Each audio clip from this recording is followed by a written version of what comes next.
But to kick off proceedings first, I'd like to welcome to the stage our keynote speaker for the evening, Chris Skinner. Chris is the founder and chairman of the Financial Services Club, Europe's leading networking group for senior executives in financial services. He joins us hot on the heels from presenting on the future of money at Sibos in Osaka before Christmas. Chris is a leading analyst on financial services and one of the BBC's and Bloomberg's go-to fintech experts whenever there's a crisis in the banking sector, which means he's been rather busy recently. His talk tonight is titled, "Our Technocharged World is in the Dark Ages," suggesting there's still plenty more development and disruption yet to come. Chris, to you. Thank you, Eddie. And good evening. Eddie was very nice to me because just before he stood up to do his introduction, I threw my water all over him, which is accidental, but then it's always to make sure that when you're presenting, you're prepared for change. And maybe Eddie will need to change after the end of the session. As Eddie said, I look at the world of banking and technology. That's my space. And I've been doing it now for quite some time, too long to actually discuss in depth here. But if you wanted to find out over drinks afterwards about the first iPad that I ever saw in 1992, I will explain it to you. It's now in my attic at home. It still works, but I've lost the plug for it, so I have no idea whether I can charge it anymore. I guess some would say I'm a bit of a technology visionary because I've spent so long looking at technology and where it's taking us. And in fact, I ran 2 futures labs within large technology companies before moving into my independent state that I have today, where alongside the Financial Services Club, which I loosely call a drinking club for bankers, that's become very popular in the last 4 years, I also have a business called Shaping Tomorrow that looks at the future of everything. And in particular, it looks at the future of everything from the forces of change: political, economic, social, technological. Some people say legal, environmental as well, but those are the top 4 for me: political, economic, social, technological change in banking and financial services. And when we ask the question, is this the most exciting time in technology ever? The answer is yes, but then you'll ask the same question next year and you'll say yes next year. So this year wasn't the most exciting time in technology ever. It's just a time in technology. I was dealing with mobile payments in banking in 1996, thinking that was a hot space to be in. It took until around now for it to become the hottest space to be in. So now we are in this hot space of mobile. And that hot space is going to become even hotter. And we're going to talk a lot about mobile, but I'm not, because it's actually not that interesting, to be honest. It is for some of you guys. It's not interesting for me because I was looking at that 15 years ago, so I've moved on. But the big thing about mobile for me, and that's what is transformational, is that it's taken us from a world where technology was in the back office systems of companies to a world where we went to a desk to get onto the internet, to a world where every single person on this planet is connected wirelessly through the infrastructure of the mobile network. That is a fundamental change because it means that anybody, anywhere in the world can communicate, relate electronically to anyone else anywhere in the world.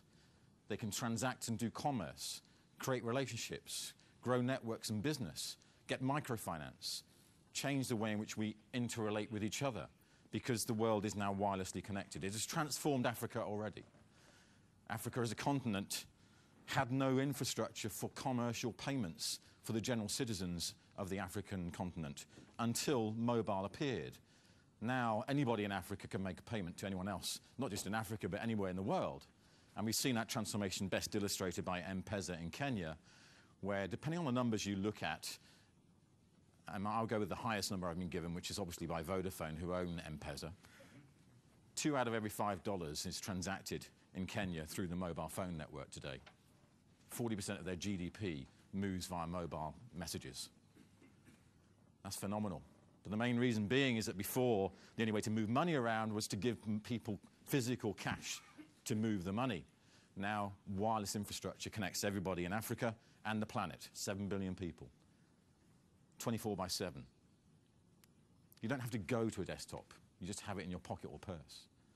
That's transformational. We go to sleep with our mobile phones, we wake up with them. Probably more often than with our partners. It's the way we work these days globally.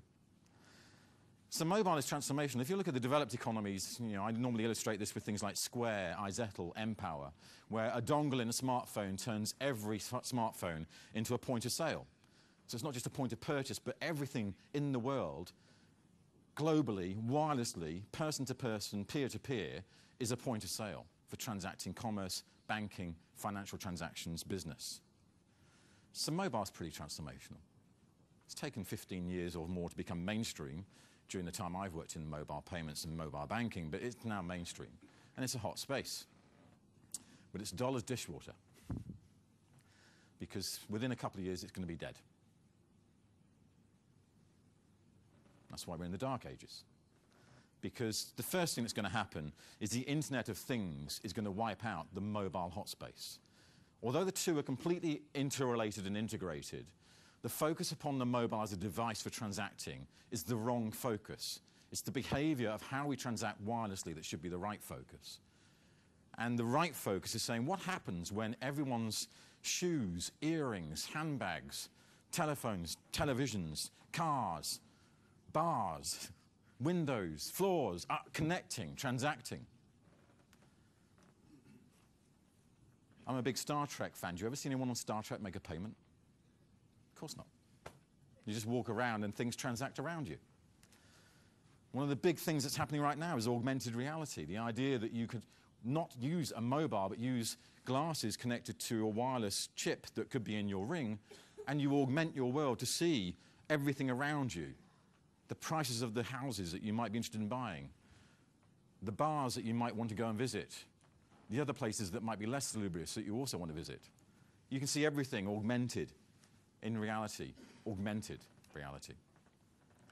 The Internet of Things, when all these billions of devices are connected, is the hottest space for me right now, where I'm looking at what's next. Which is why mobile to me is meaningless, because we talk about mobile as a device that you carry around. And it's a little bit like contactless payments. I hate that word, contactless payments phrase. Because NFC is actually contact payments. It's not contactless. You have to go touch something. I want to do wireless, invisible payments. I want it to be like Star Trek, where I just walk around and things transact if I want to transact. I get proactive, proximity-based focus on my lifestyle through the net if I buy in and opt into that proximity-based marketing incentivization and loyalty program. So we move from mobile to the Internet of Things, and we move to the world around us, all being connected around us, where we can transact and communicate and relate wirelessly to everyone on the planet, peer-to-peer, person-to-person. And then we look at what that means in reality, is that the only thing that's of any meaning in our planet these days, apart from obviously you and I relating to each other, is data. It's nothing to do with big data, another oxymoron, or whatever you want to call it, because it's not big data, it's big context. It's to do with what is it that I'm doing that you could deliver value to me to make my life more leveraged in terms of making it easier to live, simpler to live, more convenient to live, the way I want to live. How can you give me big context around how I'm living my life? Within that, the data is obviously the biggest leverage point that the likes of Google, Facebook, and others are fighting over. And in the banking community, we talk about money. And as soon as I talk about money, I have this thing popping into my head where I see nice crispy notes coming out of an ATM. That's primitive. That's so old. We don't deal with money anymore. We don't deal with crispy banknotes, except to go into a taxi because they won't accept cards or whatever it is. What we talk about, what we actually deal with, is digits on our accounts. And if you could find a way to add an extra zero or several zeros to your account and leverage that data, you would, wouldn't you? Because it's the data that's meaningful. The money is meaningless. That's why the attack on the financial system and on the government system is the cyber attack, the anonymous attack, the attack on data. I saw a presentation just last week from Sophos, one of the cybersecurity companies. And it started with saying in 2009 they were tracking 2,500 attacks a day, and now they're tracking 250,000 a day. New, different variations of malware, mobile malware and net-based malware, every day. The attack is on the data. And data, therefore, is not just our biggest data asset, but our biggest data leak, our biggest data exposure. And the battles of the future and the battles of today are around data. That's why banks are going to be challenged fundamentally by data, because they're going to go the way of Blockbuster, HMV, Comet. Because as things move into the data world, you don't need to physically do anything or go anywhere. The battle over data is going to be a huge battle, which I challenge most of the financial firms I talk to think about what it means to them, because most of them silo their data because their internal power political lines of business infrastructures. They don't have data leverage integration. They have data separation. That's going to be a fundamental transformation of the back office for the financial market players. So if mobile is meaningless because we moved into the Internet of Things, and money is meaningless because we moved into the battle over data, then the final point becomes really interesting, because it will challenge everybody on this planet, in this country, in your business. And that's that capitalism is completely dead. As you know it, as you've grown up with it, as you think about it. Capitalism is around the free market capitalism of the Anglo-Saxon model that caused and imploded in a crisis in 2008. And it's being replaced by something else. And we've all been saying, what is it being replaced by? Some form of Chinese commu-capitalism, some form of Islamo-capitalism. You know, the Islamic banking model, which works the same as ours, just that we don't say that we get any interest on it, we just borrow it. What sort of financial model is coming through? Well, it's not a capitalist model of finance, it's a socialist model of finance. It's a hybrid between the capitalism and the communism or socialism world that clashed in the last century, but are now becoming very integrated. They're becoming integrated because we socialize as much as we commercialize things. That is what the mobile social data revolution has done. We don't separate our social life from our business life anymore. When I say that we go to bed with our mobile phones, quite often it's probably because you're checking the Facebook updates or email or tweets that you've just been waiting to see anyone respond to. And you do the same in the morning when you wake up. And probably many of you say, no, I don't do that. But generally, something like 7 out of 10 people sleep with their mobile because it's their alarm clock. It's keeping you in touch 24/7. So you don't separate your social life from your work life. When Facebook and all that stuff came out, how many of you ended up with some of your Facebook friends being work friends who you now wish weren't on your Facebook link? I know I do. That's why I have a work Facebook account and a personal Facebook account, and I keep them separate. Same with Twitter. But it's a lesson I learned very early on, because you have to go through that cycle of realizing the hybrid life we live in. So we now think about capitalism being separated from communism. It isn't. It's integrated. It's a hybrid where the social interests of the world are as much focused in capitalism as the commercial interests of the world. And if you don't believe that, look at the Occupy movement. The Occupy movement wouldn't exist without the social world that we have today through social media. I'm far more scared of the social media than I am of the media these days, because the social media are the things that can disrupt my business fundamentally. Just ask the people in the Middle East. Did the Arab Spring occur because you were frightened of the general media in your country? No, you controlled them. It's the social media that disrupted the Middle East for the Arab Spring. The same with the Occupy movement. The Occupy movement is now viewed by our regulators as being as important as the government has an influence. Just look at speeches by Andy Haldane and Mark Carney, the new governor of the Bank of England, if you don't believe it. Mark Carney has actually said the Occupy movement has produced something very worthwhile and meaningful. Andy Haldane has said this is now part of our regulatory thinking of the financial system, thinking about how the 99% can be protected from the 1% who have the wealth.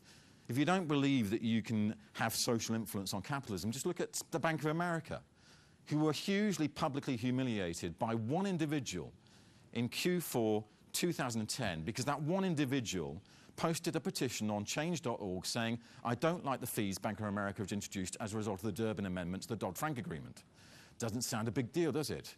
Within 14 days, she had 300,000 signatures. Moynihan, the chief executive of Bank of America, had to stand up and say, I reversed the policy. 20% of their current accounts were closed in Q4 as a result of that one public humiliation. They voted the #1 PR gaffe of 2010 in America, all instigated by one individual. Some would say similarly to the Arab Spring with Mohammed Bouazizi. So my summation is that the world is fundamentally shifting, and we live in the dark ages of technology because we're still learning the impact the technology changes we introduced today are having. We think mobile is a big deal. It ain't. It's just the start and continuation and evolution of the massive disruption that began 50, 60 years ago when technology and computerization first appeared. We live in a world where everything is as powerful in the hands of children as it is in the hands of the government. And when David Cameron stood here last week, apparently, I could just as easily make him embarrassed, and so could you as an individual, through a public social movement, if that was warranted, if it was bought into, if it gained traction. That's the power in the individual hand these days, and that hand is in the hand of 7 billion people, peer-to-peer, point-to-point across this planet. So that's changing not just banking, it's changing everything. And in terms of how I think it changes banking, I normally point to a couple of examples, but I'll finish by saying there is a bank that's already out there, and they're around here as one of the FinTech 50. They're going to be presenting on the 11th of February at my club. If you want to come along, just ask. They're called Fidor Bank, and you may know them. Fidor is based on the Latin word fides, which is Latin for trust. It's a bank created in 2009 to say that you could trust them, because a lot of other banks are not trustworthy. It's a bank that has a full banking license in Germany.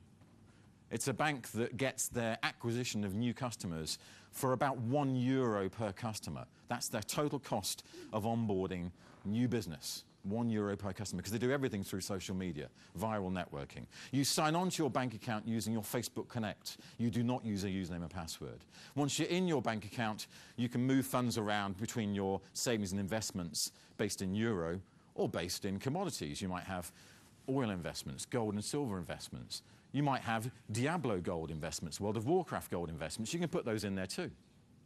They have value. Gaming's big news. They actually allow you to get higher interest on your account if you influence your friends to like them on Facebook. For every 10,000 increase in likes on Facebook, you get 0.1 increase on your savings as a return. Reason being is that they know that the average Facebook user has 235 friends, so that's actually 2.35 million people for every 10,000 that they're getting to grow through the network. There's the import of the world we live in today. There's the changes we're living in today. There's the disruption we're living in today.